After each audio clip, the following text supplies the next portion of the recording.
It began on a rain-slick stretch of highway at midnight, when a driver glanced in the rear view and found the back seat empty where a woman had just been sitting. The story that follows is simple and repeated, passed along in different tongues and streetlights. From the frozen roads of northern Europe to the dusty byways of the American Midwest, from city cabs to lonely country lanes, strangers take strangers home. Most nights end there. Some do not. On ordinary evenings, people climb into cars for work, for a ride, for a late bus. They are students, shift workers, tired parents, cab drivers who have seen every face of their town. The road is routine. The weather is ordinary. Fog, drizzle, a sharp wind that rattles mirrors. The hitchhiker appears like any other traveler. Soaked coat, an old suitcase, a thin pillow, a quiet voice asking for a lift.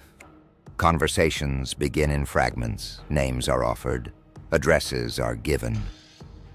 The driver concentrates on the glow of taillights and the small human figure in the corner of the mirror. The pattern is the thing that haunts. The passenger climbs in. The car moves. There is a moment of intimacy.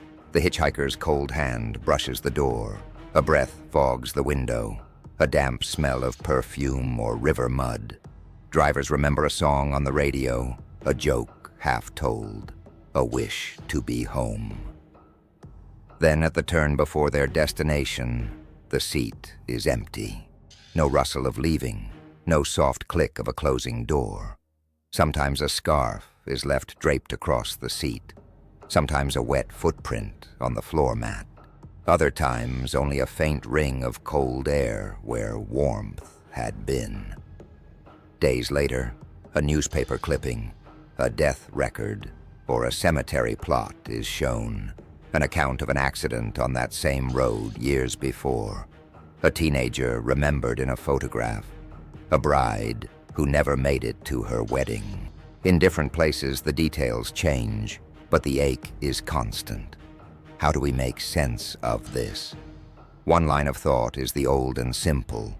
Spirits who have not yet found rest. These are tales of return, of errands unfinished, of the dead needing one last ride home. Another reading is psychological. Fatigue, expectation, and the brain's appetite for narrative can stitch together a presence where none exists. Headlights, reflections, and transient sleep can conjure faces in mirrors. A third explanation is cultural, a shared folklore that grows teeth by retelling. Communities hand down these stories until they feel like memory. Each theory explains something and leaves something colder. Maybe the question is not strictly whether the passenger ever sat in the back. Maybe the question is why, across continents and generations, so many people feel, for a moment, the weight of a vanished hand on their shoulder. We keep driving, we keep looking in the mirror, and sometimes, in the silence between towns, the road answers.